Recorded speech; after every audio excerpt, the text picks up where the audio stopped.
Imagine if there were an alternative to smoking cigarettes.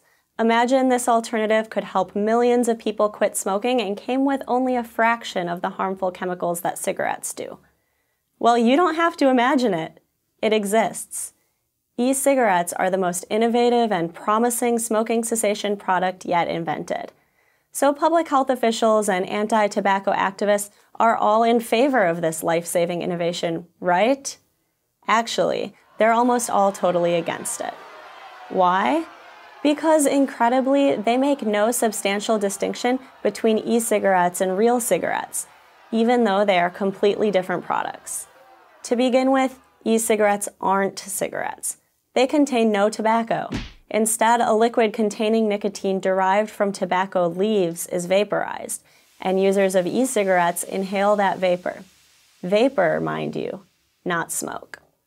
This is significant because the real harm from tobacco comes from the combustion process, which releases hundreds of toxic compounds known as tar. Since e-cigarettes have no tobacco and no combustion, they release no tar. This makes them, according to Britain's Department of Health, at least 95% less harmful than tobacco cigarettes. E-cigarettes do contain nicotine, an addictive drug. However, there's little evidence that nicotine alone is bad for you, making it similar to, say, caffeine, a drug used every day by millions of people. Brad Rodew, an oral cancer specialist at the University of Louisville, put it this way: "I love coffee, and I'm sure I could get caffeine if I smoked my coffee beans. But I would be paying a much different price in overall health if I did." In other words, when it comes to addictive substances like caffeine or nicotine, it isn't the addictive substance that's harmful, it's how it's delivered. As South African psychiatrist Mike Russell said about cigarettes, people smoke for the nicotine, but they die from the tar. And again, there's no tar in e-cigarettes. Does this all mean that e-cigarettes are completely safe? Of course not. Nothing is completely safe. E-cigarettes are a relatively new innovation, so more research is needed, especially on long-term effects. There's also a place for sensible regulation to ensure consumer safety.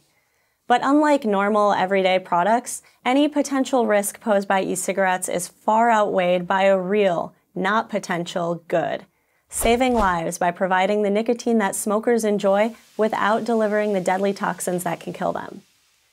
Many former smokers have successfully used e-cigarettes to help them kick their nicotine addiction altogether. A recent study in an Oxford Journal peer-reviewed publication, Nicotine and Tobacco Research, said that e-cigarettes could reduce smoking-related deaths by 21%. That's thousands of lives every year. John Britton, an epidemiologist and director of the University of Nottingham's Center for Tobacco and Alcohol Studies, is even more optimistic. E-cigarettes are the first genuinely new way of helping people stop smoking that has come along in decades. They have the potential to help half or more of all smokers get off cigarettes. So again, you'd think public health officials and anti-tobacco groups would be doing everything they could to encourage smokers to switch to e-cigarettes. Instead, they push for laws and rules that equate the two products. Cigarettes are bad, so e-cigarettes must also be bad. As of August 2016, the U.S. Food and Drug Administration has ruled that all e-cigarettes must go through a long and expensive application process. This process could end up costing as much as $1 million per new product. While some of the biggest manufacturers will be able to shoulder the costs and navigate the regulatory mess, most small e-cigarette companies will be forced out of business. With less competition, e-cigarettes will become more expensive, and many people will go right back to smoking. E-cigarette prohibitionists may think they're using a better safe than sorry approach to save consumers from some yet-to-be-discovered danger, but they're not. They're actually endangering millions of smokers who would make the switch if the e-cigarette market were allowed to flourish. As Joe Nocera, a New York Times columnist, wrote, equating smoking cigarettes with inhaling e-cigarettes is a huge disservice to public health. On the scale of potential harms, e-cigarettes aren't even in the same ballpark as combustible cigarettes. They have the potential to save millions of lives.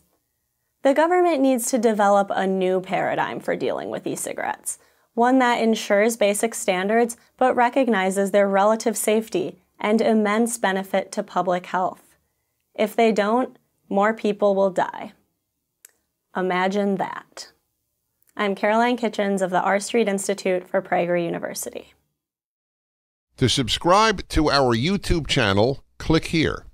To help keep our videos free, donate here.